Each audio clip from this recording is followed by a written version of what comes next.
ദേ ചെറുകായ നന്നാക്കി വെച്ചിട്ടുണ്ട് കേട്ടോ. അതിൻ്റെ തൊലിയൊക്കെ കളഞ്ഞിട്ട് മഞ്ഞൾപ്പൊടി ഉപ്പും വെള്ളത്തിലിട്ട് അതിനകത്തേക്ക് തന്നെ അരിഞ്ഞിടാനാണ് കേട്ടോ. എന്താണെന്ന് വെച്ചാൽ ഇങ്ങനെ വെള്ളത്തിലിട്ട് കഴിഞ്ഞിട്ടുണ്ടെങ്കിൽ അതിൻ്റെ കറ നല്ല രീതിക്ക് നമ്മൾ ഉരച്ച് കഴുകുമ്പോൾ പൊക്കോളൂ കേട്ടോ. ഞങ്ങൾ അങ്ങനെയാണ് ചെയ്യാറ്. അപ്പോൾ അതേ വേഗം പൊയ്ക്കോളൂ അതിൻ്റെ കറിയും കാര്യങ്ങളൊക്കെ. അപ്പോൾ ആ വെള്ളത്തിലേക്കാണ് ഞാൻ അരിഞ്ഞിടുക കേട്ടോ. അപ്പം നല്ല രീതിക്ക് കഴുകിയെടുക്കുമ്പോൾ നമ്മുടെ കയ്യുമൊന്നും കൂടിയുള്ള കറ അതിൽ കൂടെ പൊക്കോളൂ കേട്ടോ. കയ്യുമ്പോൾ കറി ഉണ്ടാകുമല്ലോ ഇത് അരിയുമ്പോൾ. അപ്പോൾ ആ കറിയും കൂടി പോയി നല്ല സുന്ദര കുട്ടപ്പന്മാരായിട്ട് കിടക്കണം കേട്ടോ. അപ്പോൾ അതിനത് തട്ടിക്കൂട്ടി കറിയാക്കാനുള്ള പരിപാടിയിലാണത്.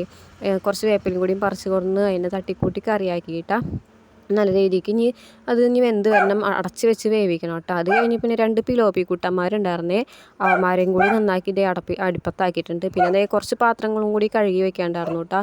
അപ്പോൾ അതേ കുറച്ച് പാത്രം കൂടി കഴുകി വെക്കാവുന്നത് അത് കഴുകി വെക്കാൻ കേട്ടോ. ഇതിനിടയിൽ ഞാൻ മീൻകറി സെറ്റായെന്നൊക്കെ ഇടയ്ക്ക് പോയി നോക്കുന്നുണ്ട് കേട്ടോ. ആ മീൻകറി സെറ്റായി പറഞ്ഞിട്ട് അതിനകത്ത് ഞാൻ കുറച്ച് പാലും കൂടി വെള്ളം പിഴിഞ്ഞ് വെച്ചിട്ടുണ്ട്. അതും കൂടി അതിനകത്ത് ഒഴിച്ച് സെറ്റാക്കി എടുക്കണേ. അപ്പോൾ ഈ പാത്രങ്ങൾ കഴുകി വെച്ച് കഴിയുമ്പോഴേക്കും മീൻകറി അവിടെ റെഡിയാവേ. മീൻകറി ഞാൻ വെറുതെ വഴച്ചിട്ട് അതിനകത്ത് മുളകൊക്കെ ഇട്ട് വെച്ചിട്ട് പിന്നെ അത് തിളച്ച് കഴിയുമ്പോൾ കുറച്ച് ഞാൻ അതിനകത്ത് പാലും കൂടി ചേർത്ത് കഴിഞ്ഞപ്പോൾ അത്യാവശ്യം ടേസ്റ്റും കാര്യങ്ങളൊക്കെ ഉണ്ടായിരുന്നു കേട്ടോ. പിന്നെ എന്താണെന്ന് വെച്ചാൽ പറയാനുള്ളത്, നമ്മുടെ ചാനൽ സബ്സ്ക്രൈബ് ചെയ്യാണ്ട് ഒരുപാട് പേര് വീഡിയോസ് കാണണേ. നമ്മുടെ ചാനൽ സബ്സ്ക്രൈബ് ചെയ്ത് സഹായിക്കാം.